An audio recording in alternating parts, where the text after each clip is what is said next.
Welcome to Flames Unfiltered, hosted by Burud, Kyle Lewis. We're here every week talking Flames, and today could be quite entertaining. Let's put it that way. Yeah, it really, really could. I'm not happy, and I don't think you are either. No, I'm not. You know what else I'm not happy about, Kyle? Last week we record, and I'm not kidding you. We recorded, and it was within hours. Zadorov gets traded after, and I'm like, you have got to be kidding me. And it's like, it is what it is. I guess that's why we have Flames Unfiltered shorts. I fired off a little thing there. We'll touch on the trade today on the show, but it's just, I think it's ironic. I think it's hilarious that stuff like that happens. We work so hard to be as have our news be as fresh as we possibly can, and it's like, oh jeez, it is. Well, I'm gonna happen. I was like, gosh, should we record an addendum to this show? Like, what are we doing? It's like, whatever. I thought about it. Yeah, I thought about it, and I knew you were busy. I knew you had a I think a work outing or something. I know you had. Yeah, I was out. Oh yeah, I was out Thursday for a work event. I was out Friday for my birthday, and I was out Saturday for a staff party. So Sunday would be in any shape to be doing a podcast. Man, it was like I got punched directly in the liver. It was, oh man, it was a rough go. Well, I hope you had fun. I hope you had a good birthday and had a good time. Yeah, it was great. It was great. I got a lot of messages, a lot of surprises, and a couple of messages from people in the Flames community too, which is really cool because Twitter or X isn't one of those platforms really advertises your birthday, and some people still took note of it. So that was really cool. Very much appreciated. That's awesome. Where do we start today? You lead the way. You tell me which direction you want this to go. Well, I guess you kind of segued it already, I guess, by talking about the Zadorov trade. So let's get into that first. I kind of thought that things had calmed down a bit on that front, at least for the time being. I knew he was going to get dealt, but I was a little surprised by the timing of it, and also surprised that he went to Vancouver. And there was a bit of disappointment about the return, which I get. However, I will say that this is a guy from the fan base, from the fan base, or certain people in the fan base. I didn't really care. I was like, good riddance. After he went public and backed up his agent with that trade request, I was like, you know what, get the hell out of here. And there's an awful lot of value in that cap space, but I also, as I said to you in a previous conversation, and based on what we've seen since, I really have to believe that Kylington's nearing return, and that is partly what pushed Conroy to make the trade when he did. So I see the trade come down, and I read the 2026 third rounder. I see 2024 fifth rounder, and I'm like, I'm not enamored with that at all. Yep. But then I thought about it more, and I kind of was like, what do we expect?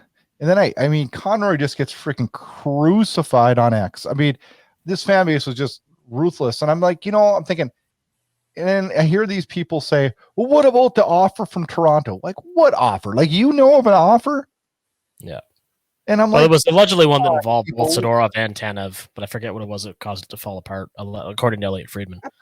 It was cap space. But no, I'm talking about the rumored ones prior to Elliot's more legit ones. But it's just like, is it exactly what we want in return? No, I don't think so. But I guarantee you that Conroy didn't have a better offer on the table and just chose to take the Vancouver offer.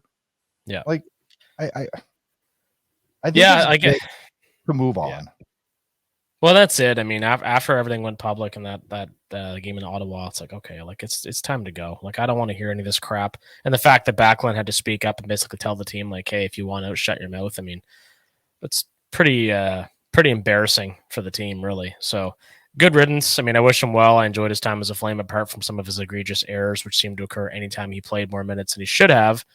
But if used correctly in the third pairing role in Vancouver, he could be very effective. So he was really fun to have. I loved his hits, obviously. They were fantastic. And some of his goal scoring prowess, surprisingly. But, it's time to move on. We got to see more of what these younger guys have to offer, and that's exactly what we're going to get. So I think getting the cap space freed up helps us tremendously in being able to move guys up and down. It's going to help. It's helping us right now with the Markstrom injury and allowing us to fluctuate guys. And I think it's important. I think it's also important to not have a guy like that wants out in the room, especially when you got a lot of young guys around. And I'm not saying he was bad in the room, because I don't believe he was, because it would show on the bench and on the ice, and I don't see that. No, and I don't either. But he made a very, very poor choice professionally. Terrible. And I don't. That's like me going to my coworkers and saying the same thing. Oh, I want to know this fucking company. I don't want to be here. Not that he said it like that, but like, it's so unprofessional. And for that reason, he went from probably a decent presence to the locker room to you need to go. Yeah. And I don't buy that whole excuse. So it's a business. Yes, it is a business, but as such, be professional and shut your mouth. It's a team too, though, right? Absolutely. It's a culture. It's friends, the people you spend all this time with, and practice facilities, team meetings, flights, hotels. Like, it was just a really, really, really unprofessional move. And see you later. Bye-bye. Moving on. I thought this was hilarious, though, Kyle. Hilarious. So he puts out a tweet, or whatever you want to call it. I guess I got it off Instagram, actually. I don't know. What do you call them on Instagram? Post? I don't know what the hell. Just a post, I think, yeah. But anyways, he wrote, Dear Calgary, thank you for an unforgettable 2.5 years. And he goes on and on. But I had to laugh because it says from the Zadorov family, and they have like a family letterhead logo. I didn't see that. Do you have like a family letterhead logo for yourself? I don't. No, I don't. I got my family coat of arms somewhere here, but I couldn't tell you what it looks like. It's not tattooed on my ass or anything. I can tell you that much. We got to make a logo for you, Kyle, so you can be big time. Well, I have a logo on my hat that I should mention briefly as well. So this is my Uncle Hockey hat given to me by Jim Goudreau, because his nickname on Twitter had been Uncle Hockey. Well, still is really anyway. But he's got the lettering and the Flames colors, which he actually got permission from the Flames to use just as a courtesy at the time. But he gave that to me during the 2022 playoffs when we were in Calgary together. So yeah, that's awesome. Fun fact. Yeah, it's good. Also gave me a bottle of maple syrup, which is kind of funny when I think about it, because I'm the Canadian one. I should have given him maple syrup, but anyway, I digress. Wow, that is weird. Well, they're from the Northeast states. They make pretty damn good maple syrup there too. So that is still, I know that's still weird though. Yeah. So I want to ask you. Okay, go ahead. Sorry, I was going to ask you because I kind of brought it up with the Zadorov thing. So you've always been, and rightfully so, very cautious about the Kylington thing. But now that he's practicing regularly, where's your head out on Oliver Kylington and the possible return? I'm not gonna lie. I was super happy to see the tweet from Ryan Leslie. He was the one who tweeted that he was on the ice that I saw first, I guess. And I was happy, but then part of me was like, no, don't do this to me. Don't you dare get my hopes up. Don't screw with me. You text me and you tweet this out when he's sitting in the locker room ready to go out for warmups. Funny. Just like an ex-girlfriend playing with your heart again. And not that I know anything about that, but I don't know what Kylington's gonna be like. But my hope is that he picks up where he left off, and that would be super helpful to this team. And we haven't had it, and we haven't had any real communication on what's wrong. And I feel bad for whatever it is. I'm not trying to be inconsiderate, but after this amount of time of getting a paycheck, I just want him back. Yeah, I get the impression in the sense it's an anxiety disorder or something of the sort, at least, which I don't think is unfair to speculate in this case. But and I feel bad for him because I've dealt with, if that's what it is, I have dealt with that I can't. Oh, I'm saying I currently am too. It's part of life. For many of us, it's terrible. It's terrible. I have a daughter that deals with it too, if that's what it is, and it's not fun, and it's crappy. Yeah, absolutely. But at some point, like, you either got to be in or out, right? Yeah, and that's kind of where we're at. I mean, his contract is nearly up. Something has to give at some point, or the team has to be able to move on from this if he's unable to return. So let me ask you a question. If he doesn't, or let's say he plays this year and he plays 15 games, let's say, right? Mm-hmm. Are we giving this guy a contract extension? Yeah, but it's going to be a show me deal. Has to be a 1-year deal, right? Yeah, a 1-year deal. I mean, and I think that's what he would want too. I mean, he's at 2.5, I believe. I think it is that. Yes. Yeah, or in around that amount, whatever it is. Yeah, but you can't, you can't re-sign a guy for anything. Hardly, maybe $1 million. I mean, listen, you took 2 years off from the sport, 2 years of your, prime. Can you put a clause in there? Can you put a clause in there that the contract is void if you don't pass the physical? There'd be certain provisions you could put in. Yeah, I'm sure there is. So, and I'm not trying to be insensitive on this because I really want him to come back because man, he was great in 21, 22, which sounds so weird to say. It was so long ago, right? A long time ago. And he's the kind of guy that, not to put any kind of expectation or pressure on, but he's the kind of defenseman that could help fix this ailing power play, right? I mean, he's very mobile. He's got a great shot. He's very creative with the puck. So he actually, as we'll recall, was a big reason why we, at the time, felt comfortable, maybe not waiving, but, getting rid of Yusuf Alamaki. For sure. He'd surpassed him on the depth chart, and rightfully so at that time. So I got a lot of time for Oliver Kylington, and I think the team's done right by him in terms of giving him time and space and not pressing him to discuss his issues publicly. So hopefully he's back soon and we have some kind of resolution here. I hope so. I was super happy. Happy for the team. I was happy for him. Happy for us fans to see him back. Well, not only that, I mean, I'll take an experienced guy who's taken 1.5 years off versus what we saw from Solovyov last night. I'm going to defend him. But I can't defend that play. The way the game started and the way he got walked, it looked like a beer league guy and his legs were broken and he went down in a heap of shit. Well, he's young defenseman too, though. That stuff's going to happen. It's a growing pain, but it was tough to watch for sure. Mm-hmm. He did get his first NHL play, which is cool. I just remember last year Mackey got off to kind of a tough start and people crucified the hell out of him. And I hope really rough start. And I hope that doesn't happen to Solovyov because, I think he's been good. I really liked what I saw earlier in the year. I thought last night it was a rough go. There was just no getting around it. It was a rough go, but it wasn't just a rough go for him. I thought Hanifin was horrible last night, and I don't know. It was just a rough go, and I felt bad for the young kid. And I don't know why do they do this? Like Sportsnet Fan 960 interviews him after. And first of all, his English is not great, but I mean, what do you say if you're him? Yeah, I got obliterated and walked so bad on the first goal. Like, what do you say? The poor kid was hung out to dry in the interview. I felt as uncomfortable as can be. And, well, it's part of being in the NHL too. I mean, yeah, you know what? It wasn't my best night. You try to learn from it, move on. I don't think I can be any more cliche than that, but what more can you do, right? He's going to be the seventh defenseman, worst case now. So, where are you with him? Do you feel comfortable? Yeah, I mean, the whole team was dog shit last night. It was one of the worst games of the season. I thought they were terrible. Had moments last night where I questioned work ethic, and I hadn't done that earlier this year. Yeah, and I mean, lately the results have been there. They've played well. They've come from behind several times. This was an absolutely atrocious effort, start to finish. And he was one of many who was no good. And, I'm going to use that as a segue to talk about somebody else that everybody else seems to be talking about, and that's Dylan Dubé. And I had indicated this prior when you brought it up, and I'm going to say it here again. Like, I'm done. I'm over it. Move him for whatever you can get and give that spot to a Carnata or somebody else.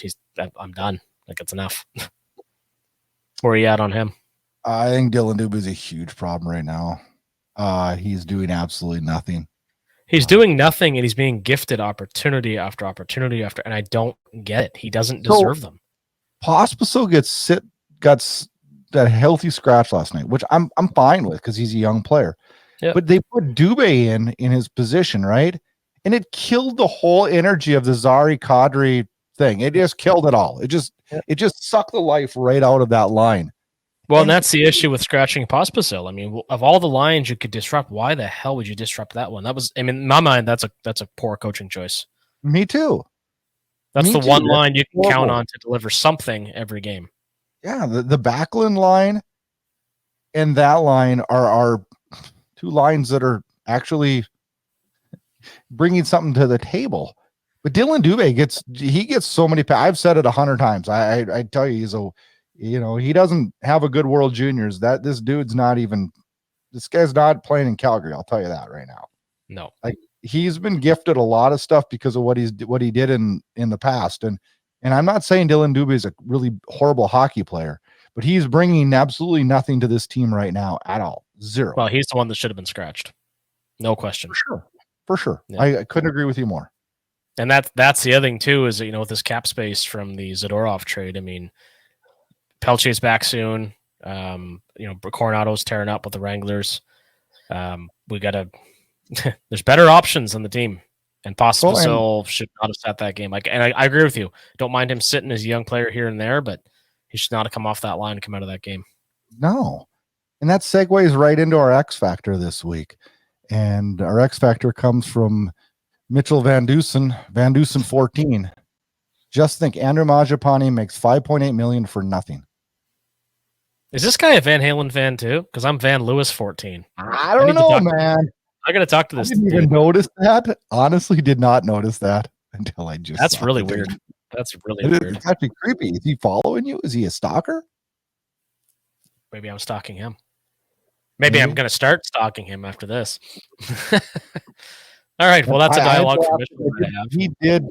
He did fire off a tweet last night about Dylan Dubé that was similar to this. But I caught this tweet earlier, and it made me think, because me and you had talked about Dylan Dubé and our frustrations there, but Andrew Mangiapane has been ineffective too, right? Yep, very much so. $5.8 million. He's kind of somebody we haven't talked a lot about in terms of trade possibility, but he could draw a lot of interest. Trade for him though.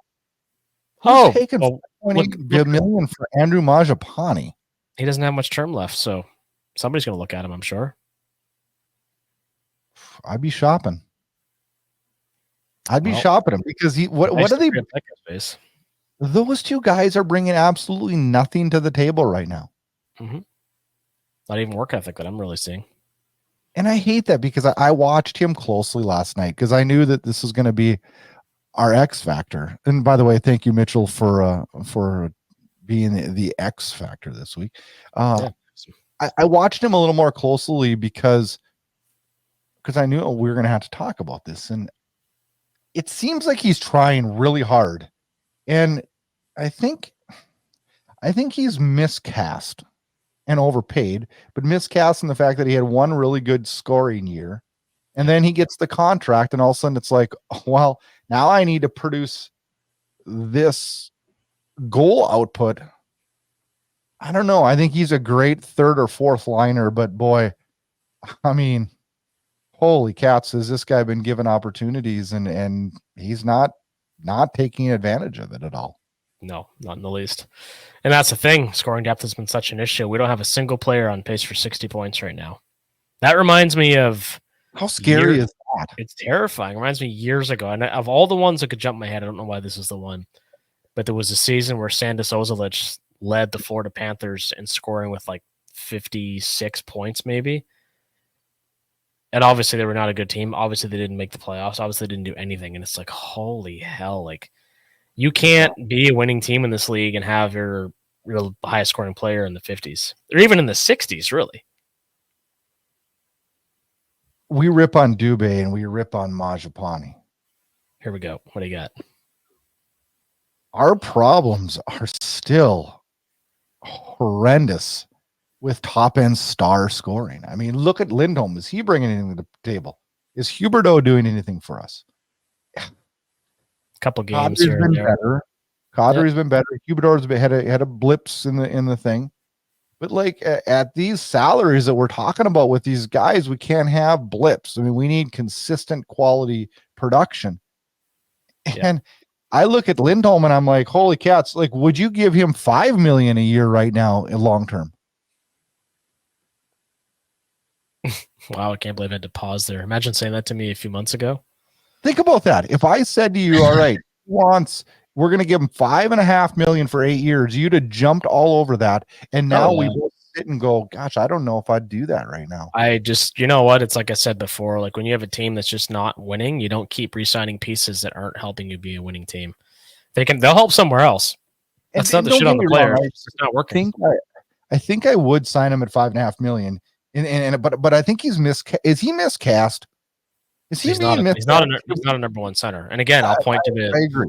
the years that Gaudreau and Tkachuk had. Lindholm was like 25, 30 points behind them because he's not that elite of a scorer. He's just not. He worked well with them. He was effective with them. Yeah, absolutely he was. But imagine if he'd been our number two center. Like during the 22 season. I mean, anyway, it is what it is. Like, he's going to be moved as well, I'm sure. I mean, I think at this point, we're going to have to start to resign ourselves to the fact that barring like a 10-game winning streak, which I don't know how that would even happen. Like this team, they're not that good. They need to capitalize on their assets. Keep working guys like Pospisil and Zari into the lineup. Solovyov's another good one. A lot of talk right now, and I want your opinion on this about with the Markstrom injury. Nothing against Dan Vladar, but run with Dustin Wolf. See what you got. I couldn't wait to talk about this one today. This might have been the one topic that I really wanted to talk about. Well, sure as hell wasn't last night's effort because neither one of us wanted to talk about that. No. Dustin Wolf. I've always been a huge proponent and a fan, and I can't wait to see what he's. And you've been protective of his development, which I think is responsible of you, especially when fans are clamoring to throw him in. And I don't want to come across that way, but I do think that the time is now to try him out. So I'm going to let you take. I don't think we have a choice right now. Is it ideal? I don't know. I think it's probably ideal in the fact that Markstrom's injured, so here's your chance, right? Yeah. But what I don't like about this, at all, is that people want to chop Dan Vladar's head off for sake of Dustin Wolf. I thought Vladar was actually pretty good last night. He was really good last night. Yeah. He was really good. Like the first goal, I'm sorry, no one's stopping that. No. Dan Vladar, that was an egregious giveaway. Everything about that was awful. Like you can't. Everybody wants to sell off Vladar for nothing now, and everybody wants to crucify Dan Vladar. And it's not Dan Vladar's fault that this team plays like garbage in front of him. Just like it's not Jacob Markstrom's fault when this team plays like garbage. People go, "Oh well, Vladar's stats aren't great. Markstrom's aren't either." Yeah. They're not. We can pretend like Markstrom's at a .91. He's not. He's not there.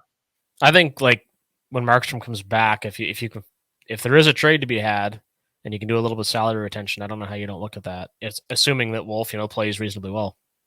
I'm all for moving Markstrom or Vladar.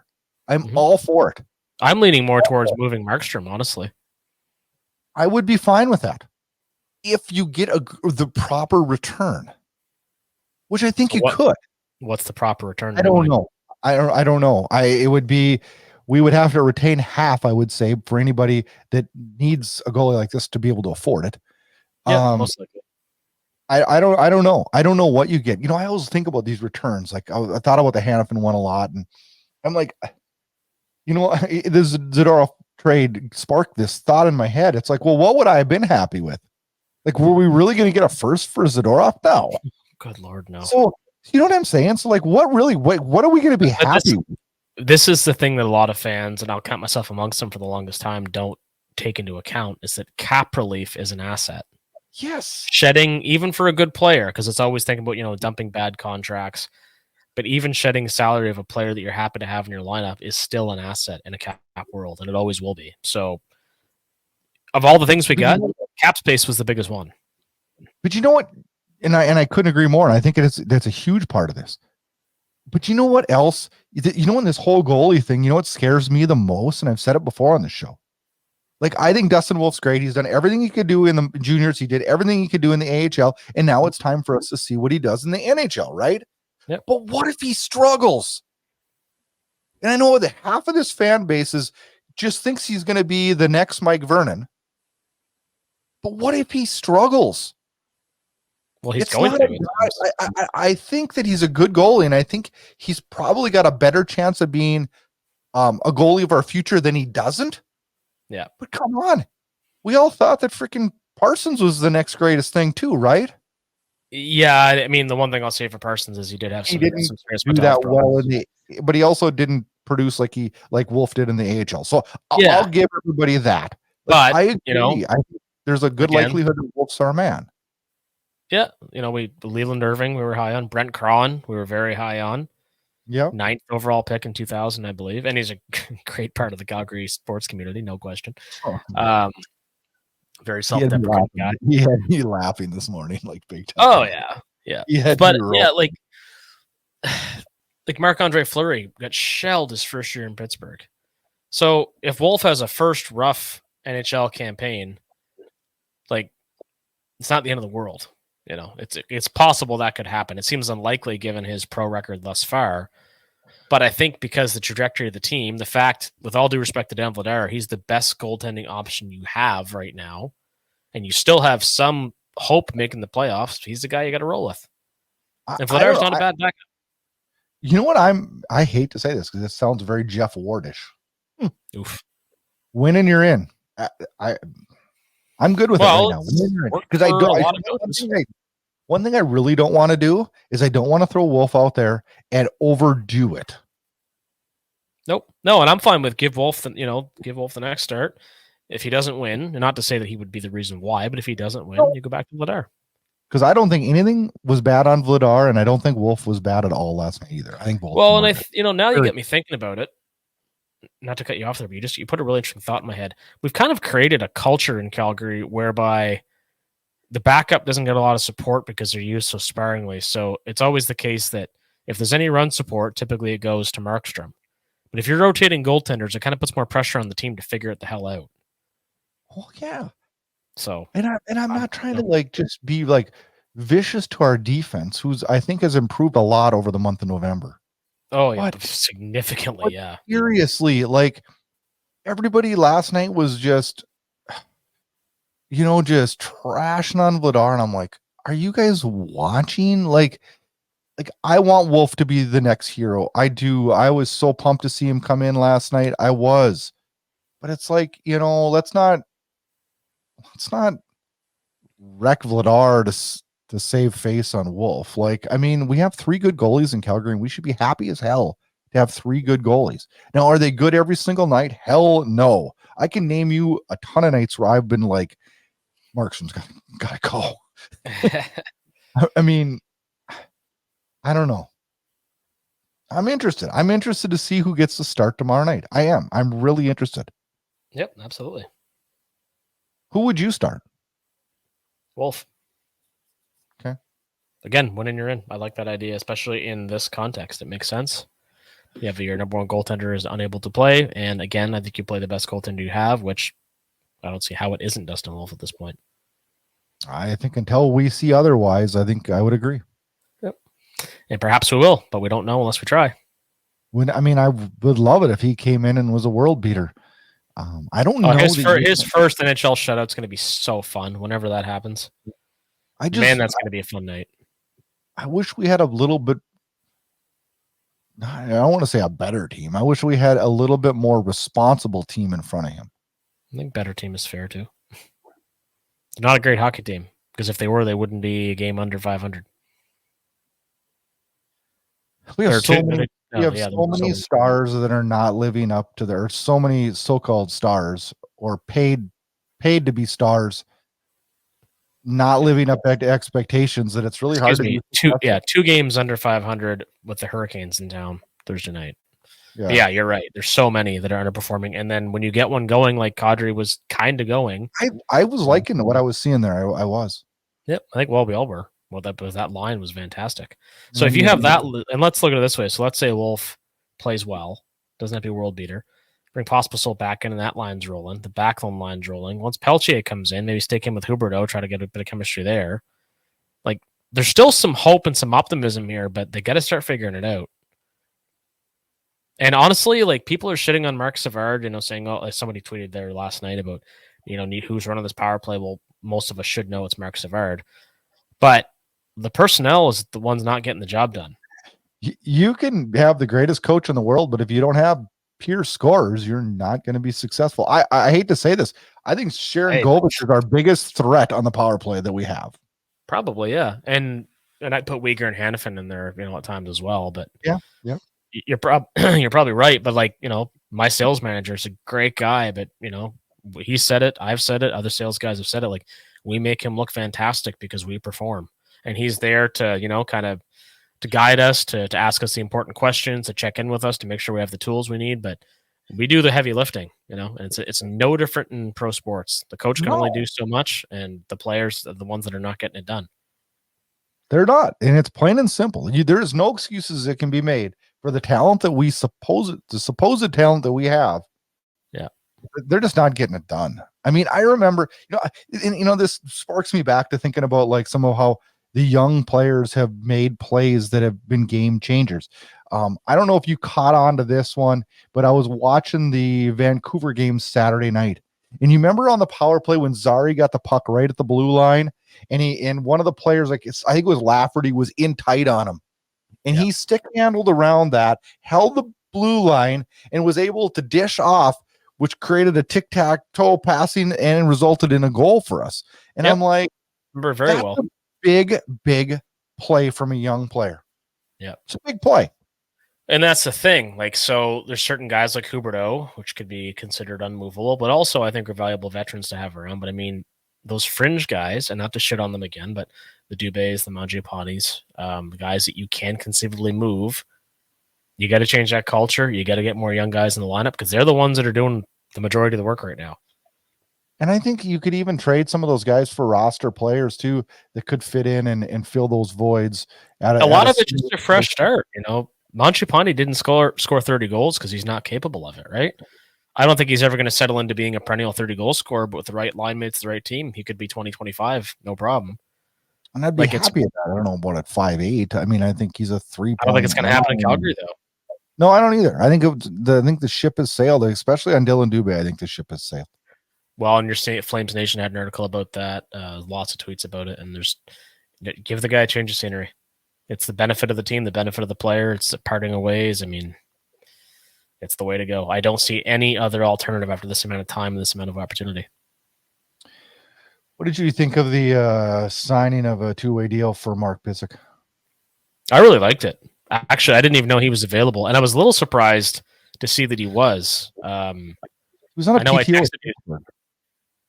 Yeah, and he went down to Wilkes-Barre for a little bit, and I'm guessing they probably terminated that agreement just to give him a chance to go somewhere else. He's ecstatic to come, back home. He's from Alberta. He's from Edmonton.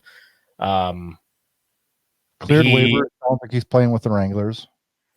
Yeah, so great pickup for the Wranglers and good insurance at the NHL level, especially if we end up moving Tanev, Hanifin.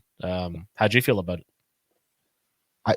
Honestly, I remember the name pretty clearly, and of course, when I'd see it, I quickly go on to Hockey DB, and I'm like, oh my gosh, this guy hasn't really played lately. And then I saw that he had signed a PTO in Pittsburgh, and I thought, right now, quite honestly, we need bodies on defense. We just do. And if he's going to bring some, I call it that calming factor, that's what we need, right? He'll be on that third pairing within a week. I'd put money on it at this point. Yeah, and if Solovyov has another rough outing, and not to pick on him, but I mean, it's a big adjustment, right? If he goes to press box, maybe Pysyk comes in. I mean, there's at least it gives him some options, right? And I you know what? I think Solovyov is going to be okay as we go. It just I agree. The process. And this is the thing. I mean, when's the last time that we really committed to doing these sorts of things? I mean, we never really have as a franchise, other when they had to, because the Canadian dollar was in the toilet in the late 90s, early 2000s. So, and it's fun. Like Montreal is going through the same thing, that they're trying out all kinds of young players. They're finding success. There's a lot of mistakes and learning going with that, but that's how you build a winning team. So, we got to embrace it. Yeah, we think there always was a quick fix, and there really isn't. So we tried it for years, and it was exciting. It was fun. We get Tony Amani, Owen Nolan. Don't do that again. But those things, because the Leafs did it for years with some of the same players. Like they were exciting times thinking you could get over the hump, and it never really worked. And the teams that are winning, they're the ones that have the right guys at the top. They're usually ones that drafted and developed, and they know how to work guys into their lineup. Well, I saw a lot of talk this week about Hanifin on the block, which we know he's on the block, but a lot of talk of him maybe landing in Arizona. Yeah, that's interesting, eh? With Jersey out to the lower body injury, Arizona playing some really good hockey. Unreal. Just really good. It's 4 points out of first in the Central, and things are good. And they're actually, you say Arizona's a buyer. I can't imagine I'm saying that, but they have a ton of draft picks available. Yep. This to me is a spot where I could actually see something happening. And I don't usually go off of rumors, but I think there might be a little bit of validity and a little bit of making sense to this one. Yeah, there's rumors that he just wants to go to Boston, which I think is a little bit ridiculous. I know he's from that area, but I'm sorry. Maybe you got to go to Arizona first, because right now we need the best trade, and I'm not here to make friends anymore. I'm here to freaking get the best returns. and I think it'd be a nice reward for all the young guys in Arizona that are playing so well. You know, Hannafin's having a great year, especially offensively. Like, holy, yeah, contract year. What do you expect? But yeah, I don't know what kind of return he brings. Do you? A first for sure, and a prospect. I think a young, slick skating defenseman like that. You can't, especially as you get closer and closer to the deadline. If the Coyotes and these other teams that are in a position to buy, 4 points out of first in their division. I mean, it's a first and a prospect all day, and maybe a third, fourth line player as well. Like but it's a first and a prospect, and not necessarily a blue chip prospect, but a decent prospect. Yeah. Tanev, we talked about that. Him. I do. I definitely think there's a first there.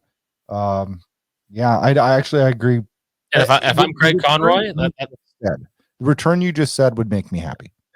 Yeah, and if I'm Craig Conroy and somebody's calling me about Hanifin, say, like a buddy of mine said to me once, hey, if we ain't, and he's talking about money in this case, but in this case, hey, if we ain't talking to first, we ain't talking at all. Set the market. This is what we want. Until it gets to March 5th, and then we're talking no matter what, right? Yeah, but I don't think anybody's going to risk losing him at that point. I think because you're seeing, if you look at, and I don't pay a ton of attention to other teams in the league, obviously, like I do with the Flames, but if you look at the amount of injuries piling up around the league, like Toronto needs D help, and so does Arizona right now. This is going to sound awful, but I got to say this because I think it's funny and it's also true. But John Klingberg being out for the year is more defensive help than the Leafs could ever get in anybody else. Yes. They had somebody in the back room beating on his leg. Oh man, I mean it's hip surgery. Good luck to him in his recovery, but that was an atrocious signing, and it almost smells like cap circumvention because that move made no sense, and he is abhorrent defensively.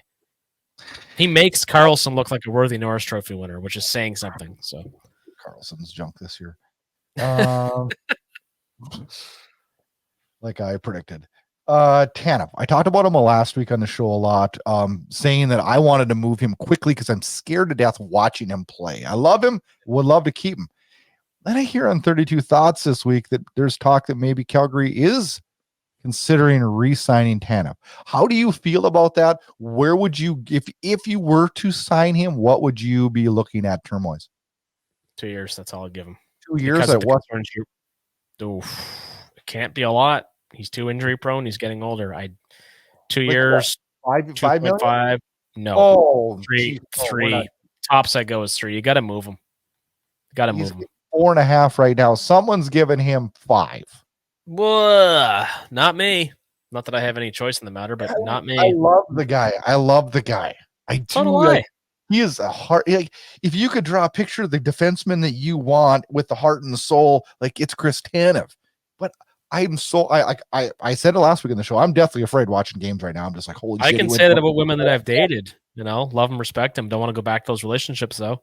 That's how I feel about Tanev. I love the guy, but his value is never higher than it is right now. You got to move him. What would you, if you're going to keep him? What are you going to pay him? What's your term? If he said, God, you might reach to the screen and punch me. If he said 2 years at 4.5, I'd do it. Can't believe I'm saying that. It's a lot of money, but the term's not bad at all. So, because I would look at it like a Backlund thing. Like we need Backlund to lead the way, right? And we need Tanev to lead the way defensively. Because you know what? If I can get half of my young guys to play like Michael Backlund, it's a win. And if I could get half of my defensemen to play like Chris Tanev, it's a win. Yeah, for sure. And he's a great mentor to have around. It's just, again, you got to cash in while you can, and somebody's going to overpay for him. And I keep coming back to the same trade again. If, Florida could pay Montreal what they did for Ben Sherrod a few years ago, Chris Tanev's worth twice that easily. So what do we? I love when that happens. What are we doing here? What are we doing? Well, we get all these. Okay, we're talking. We want a first for him, and we want a first for him, and we want a first for him. And let's say we get a few firsts, right? Like, then what? Now we got to field a roster for the next 3 years before the firsts are ready, right? Yeah, but we're gonna have cap the space. first in right away. Well, no, but we have cap space to sign some stopgaps. Do this thing proper. Do it Arizona Coyote style. Hit that cap floor. Again, holy shit! Did somebody just say that? Do it Arizona Coyote style? Holy shit! My goal. I hope you're listening. He loves the Coyotes. I'll never understand why, but oh my god, they could write a book on how to screw franchises up. Oh, you know what? At least not on the ice now, though. I saw another statement that I thought was absurd, and that was the question: should the Flames acquire an enforcer this year? Why? I brought this one. I saved this one for you, Kyle. Just for me. Yeah, you're just being a dick. It's like, okay. What is that going to do? I'm pretty sure we tried that last year with Lucic. How did that go? What's Eric Goddard up to these days? Can we call him? Oh, geez. Actually, he'd probably be ready. Luke Gazdic is one of the more entertaining analyst I've seen in the NHL recently, so maybe we call him into retirement. But no, I mean, I get the whole I want to protect your younger players type mentality, but what if we needed to do that this season? Not really, but I would just say, what? Okay, let me put it this way: if the shit hit the fan, right? Nazem Kadri could fight, Walker Duehr could fight, Pospisil could fight, Dennis Gilbert loves to fight. Dennis Gilbert could fight, AJ Greer can fight. Yeah, could be able to fight, but he's too lazy. I mean, we got some guys that can throw down. If that even happened, but who this season got run the fuck over that we needed an enforcer? Can you refresh my memory? Because I thought last night somebody should have yanked some heads off when God, it pissed me off when Coleman gets a penalty for cross-checking and the guy comes flying in and drills our guy, and then we get the call, and it's like, holy cats, someone. Yeah, there's always some of that going on. That's just the NHL, incompetency when it comes to officiating. But yeah, whatever. Anyway, that's funny. No, there's no. If we're gonna have people in the lineup, they should at least be able to skate better than I can. And yeah, that's true. I could have. I guarantee you. I could have beat Lucic. I guarantee you. I might have had a heart attack doing it, my 50-year-old body, but I would have done it. Oh man, especially now, guy deserves an ass kicking. But anyway, painful watching him lumber up the ice. But you know what I'm pissed about the most this week? God damn it, Elias Lindholm, wake up! Yeah, this is a contract year. You need money. We need a center. Come on. Yeah, you need money. He doesn't. Yeah, he doesn't need money. He'd like some money. Well, he's costing himself a ton right now. He really, really is. I would have thought he had a little bit, contract year bump, but we haven't really seen it yet. He had a 3-point game last week, and good on him. But man, those performances are few and far between. Thursday night, Carolina heads to the Saddle Dome. That ought to be interesting. Carolina is second in the Metro. Team on the rise right now, playing some pretty good hockey. And then Saturday, New Jersey comes in. They came off a 6-5 win over Vancouver last night. I don't understand how that one works. A day game on Saturday at the Dome. I don't like day games, but there is a day game Saturday. I'm not a fan either. Plus, it's a holiday. Flames then head on a 3-game road trip: Colorado, Vegas, Minnesota. That sounds real easy. Yep. Oh, we said it. We said we're going to see what they're made out of, and we're seeing it, right? You know what? We're going to get a lot of answers, and I feel like I say that every show, but with the Wolf-Ladar tandem. I mean, and you know what? Hasn't been a fire sale, hasn't been an overreaction. I like the way that management has handled this situation so far. Me too. It's not an easy one to navigate. It is not. There's a lot of moving parts in this, and when you've got guys that aren't towing their weight, and you've got young guys that are, and it's a crazy thing going on in Calgary. It's actually fun to watch right now. See how it plays out. Yeah. So let me ask you this, because we're that time of year, holidays, all that good stuff. If you were to receive one Calgary Flames related gift from your wife, your kids, from somebody this year, not related to the team's performance or wins or any of that, but what's like a Flames item that would be high up on your want list? I might have saw it on Facebook this week. Michael Backlund game worn jersey. Nice. Um, I'd send you mine, but you can't have it. I know you would. That's probably the first thing that comes to mind. I like that. That's a good answer. I'd like to have Huberdeau start scoring. Yeah. So yeah, for the hockey related part, yeah. Oh, yeah. God. Yeah. I'd give anything for that right now. What would you like? Oh, hockey wise, a Kylington return because it'd be a feel good story. And it would help the team a lot. I would be. Yeah. Yeah. That would be really, really cool. In terms of an actual item, I like a nice Flames mug. I had a cool one a year ago and I broke it, and all my other ones are crappy. So, yeah. The guy's miserable as I am, drinks a lot of coffee. So, need a good mug. It's nice to have a good go-to mug, right? Yeah. It's funny. I'll tell a funny story about that real quick. So, years ago, I was living with two buddies of mine, and one of them, his girlfriend had broken up with him, and he had a really hard time with it. Anyway, she bought him a mug, and he was very attached to the mug. It was like a ceramic, like handcrafted type mug. Anyway, he dropped it, and it smashed on the kitchen floor, and he was just beside himself. It was like his last piece of that relationship, right? So he went off to work, and I picked up all the shards, and I glued the thing back together meticulously, piece by piece. I'm sure it looked like shit. It broke so evenly. It actually looked pretty okay. And I tested it, and it actually held hot water without reactivating the adhesive. I'm like, this is awesome. So the third roommate comes home from school that day. Doesn't he put the fucking thing in the dishwasher? Reactivates the glue. I pull it out of there, and it's just like a clump of. It's almost like melted cheese with shards of ceramic hanging off of it. I'm like, damn it. Like, I put so much time and thought into this. It's probably summed up that guy's relationship too, huh? Yeah, just all these broken shards laying around. The whole thing wound up in the trash. Exactly. Oh my God. Oh shit. Should we leave on a positive? Hey, we're both laughing. Why not, right? Hopefully we're smiling if he wins the next few days. Johnny Gaudreau and Matthew Tkachuk combined points 29. Jonathan Huberdeau and Nazem Kadri combined points 30. I didn't know it was that close. Oh, that's funny. Oh, thank you, Johnny. Thank you. Because Tkachuk's playing pretty well, so I can't. You gotta go with positive. He had a beautiful goal last night, so did he? Oh yeah, it was a great shot. But anyway, it's funny how these things turn out. Are we ever gonna get over those? Are we ever gonna get over those two guys leaving? I don't think so. Yeah, when our team's good again. Until then. Quick turnaround this week on the show. Kyle and I plan to record again on Sunday. I'm heading on a little family vacation to Florida next week, so we are going to record on Sunday. That'll come out Monday morning, and quick turnaround. So it should be a lot of fun. Absolutely, and they're big games too, like good opponents. So yeah, I'm looking forward to it. Kind of different to record on a Sunday too. I changed the vibe a little. Maybe we'll be positive for the entire show. Who knows? Considering how crappy things have been, we had a lot of laughs on it. We usually do. Yeah, I find we're getting funnier as time goes on. It might be like that Ricky Gervais show, Afterlife.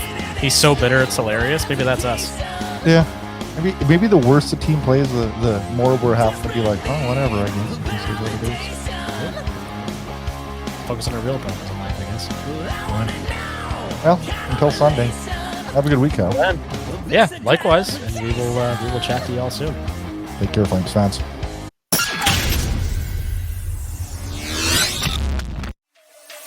Thanks for listening to Flames Unfiltered with Brad Burud and Kyle Lewis, your source for unfiltered Calgary Flames hockey talk. Keep it locked on FlamesUnfiltered.ca. Subscribe where you get all your podcasts to never miss an episode. Flames hockey talk every week, presented by Inside Edge Hockey Media Group.